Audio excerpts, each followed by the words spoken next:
am here to talk to you about notebooking for the writing challenged, or those who just hate to write. It's like pulling teeth to make them to write, or they're just allergic to writing. So that's what we're here to talk to about today. I'm the homeschool mom that wrote the Apologia elementary science curriculum. We'll use notebooking, and I'll talk a little bit about that, but really I want to focus on helping you find alternatives to notebooking with a child who doesn't like to write. So I'm also the homeschool mom, not just of the Apologia science curriculum, but the homeschool mom of two boys who hated writing. It was like pulling teeth. It was like walking through 2 foot of deep mud uphill to get them to take a pen in hand and write anything more than their name. So it was painful. It was challenging, and I worried about it. But here I have to tell you, they did not enjoy writing. Really, they're math science boys. They're both computer science majors at the University of Georgia. They never really loved writing, but they have both in college stepped up their game, and they are making A's on papers, long papers that they write themselves. Now this is what happens if we persevere. But one thing I want to just encourage you who have children that are really struggling to write, that just don't want to write, is we don't want to push them to write too early. We don't want to push them to do something before they're ready, because what happens is when they're really not academically or mentally ready, there's so many things that come in writing mentally. If we're pushing them to do something that they're not ready to do, then they're going to automatically assume they're bad at it. And we don't want our children to hate writing because we pushed them to do it, and we pushed them and we made this drudgery for them before they were really ready to do it. And so what I did with my boys is I gave them alternatives to notebooking. And guess what? That was perfectly fine all through elementary school. And then we started writing a little bit more in middle school. In high school, of course, they had to write papers, but it was painful. And in college, they don't need a lot of writing, but they needed enough writing to do well in college, and they have, and they've done well. But I didn't push them early. I kind of liken it to, if you tried to teach a 4-year-old algebra, they would think they were bad at math. But it was just that they're not ready for algebra at 4 years old. And so writing is a lot like that. We don't want to assume that our children need to be writing like a writing maniac. My firstborn child came out of the womb writing. She started writing when she was in kindergarten. I mean, it was incredible. And I thought every child is like this. But no, not every child is like that. And she ended up being a journalism major, and that was the gift that God gave her. And so I think we need to start out this talk remembering that no one is designed to be great at everything. And I think as homeschool moms, we want our children to be excellent at every subject. And that's just not how God made us.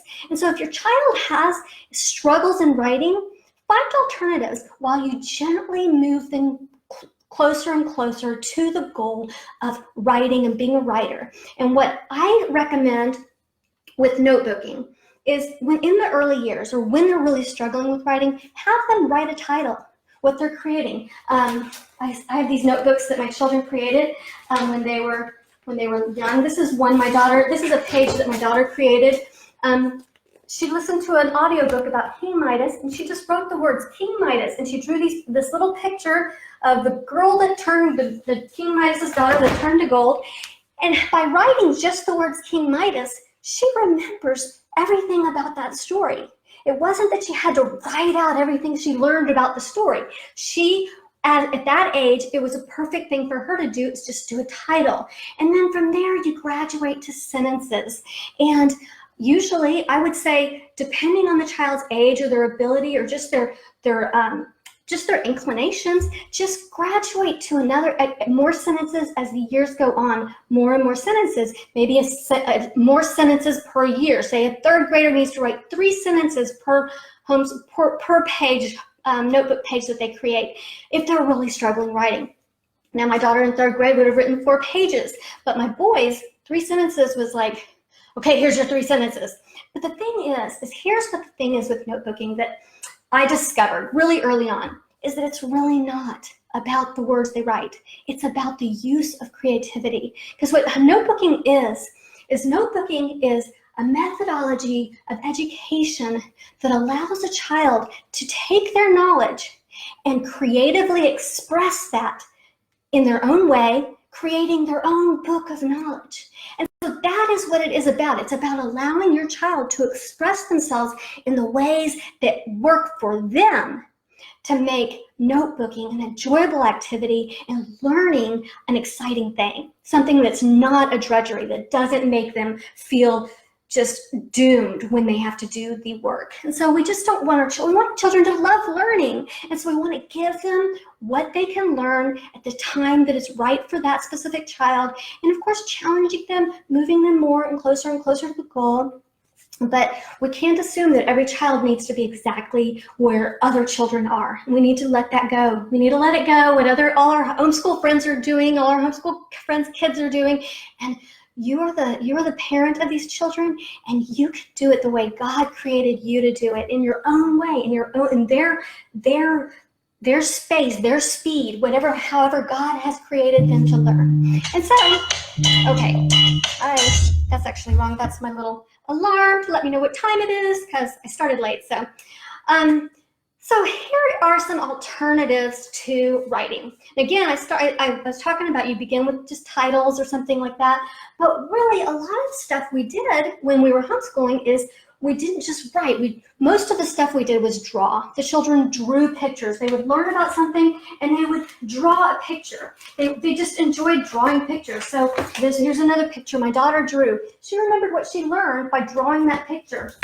And drawing pictures, really what happens is when they're drawing the picture after something they've learned, they're mulling over what they've learned. And that's the brilliant thing about notebooking, and why the child actually learns and remembers and retains the information is because they're actually spending more time on it by doing the creative work, whatever it is they're doing, whether it's cutting out pictures or creating a PowerPoint or whatever it is. The child is thinking about the subject. Their brain is going over the subject matter. They're thinking about what they learned more, and what it does is it solidifies the information in their mind. They learn that they gain ownership of that information. It becomes their knowledge. And so a lot of times we would do what my daughter, one of the things we did is we studied Georgia history, where we live in Georgia. And so my daughter did a page about Stone Mountain, and she just simply cut out pictures from the internet and put them on her Stone Mountain page. She wrote a few lines here and a few lines there, but it was really mostly cutting out pictures. She did a page on the Okefenokee Swamp, and here she just really didn't do much writing at all. And this was when she was 13 years old. But she remembered the material that she learned because she spent time thinking about it, finding the right pictures on the internet, taking time to really spend on the subject matter after she had learned about it, and then just writing a few words. They don't have to write a lot. And if they can't write anything, just slowly progress them into that phase of writing. Just don't push them. I promise you, your children are going to step onto the college campus being perfectly prepared for what God has for them to do. So we don't want to push the elementary kids to write before they're ready. And I have to tell you, my boys really didn't like to write at all. So some other things that we did, we did is we created lap books. So lap books are a fun way. There's not a lot of writing that has to go into them. So we created like little pictures. This is a lap book about the Constitution that they created. And it's just little pictures they drew. And then you actually take the lap book and you affix it to a page in your notebook. And it's a fun way to learn. And they've learned a lot just by creating and cutting and putting things together. And they love lap books. And my notebooking journals actually have lap books in the back that they can create, things that they can do to put together. And then there's a place for them to glue them on as well. So for a kid who doesn't really want to write but can actually spend some time doing some cutting and just writing a couple words or helping mom. When my youngest boy, he had dyslexia and all kinds of learning disabilities. He's a Dean's List student at the University of Georgia, so it's okay. Everything's going to work out. I promise, it always does. God has a plan. But I dictated. We would learn about something, and then I would sit at the computer He would draw a picture or whatever, and then I would sit at the computer and he would tell me what he wanted to write in his notebooking journal. And so I would just type out everything he said exactly how he said it, because it was hilarious. And a lot of the stuff he said wasn't even what I told him. He just made it up, and it was hilarious. It was so cute. But I have a lot of notebooks that he created. There's a page that I dictated what he wrote. He dictated, and I typed it and printed it up and cut it out and put it on the notebook page. That was what he learned. And then the picture that he drew went along with it. So that was another thing we did for him. I've seen some moms write it out for them. I'm just not really that type. I'd rather type it out for them. But that's another option for them. And it's still creating their own notebook, which is a beautiful thing. Another thing they can do is collections. Just keeping collections of things, like in my botany book. See, this is my kids created these notebooks based on my books. Some of my books before we had notebooking journals. So for this example, we had a leaf exercise where they went and they found leaves in the yard, and then they glued them on using the certain just glue that actually preserves the color, and then they labeled what kind of leaves it was, the shape, and the different things they'd learned about in the botany book. And so that is a great way for them to collect things. I've seen people collecting postcards. If you go somewhere that they're learning about something, some activity, you keep a postcard from where they go, and that's another thing they can put in the notebook.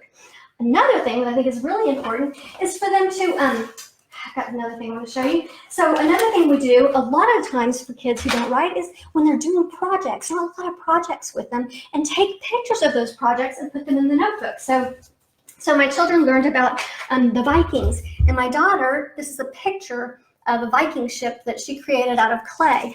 And so this is just another example of the things you can put in your notebook, the ways you can notebook. Notebooking is building a book. Building a book of knowledge. It's not really about writing a book of knowledge. So you don't have to write a book to do well in notebooking.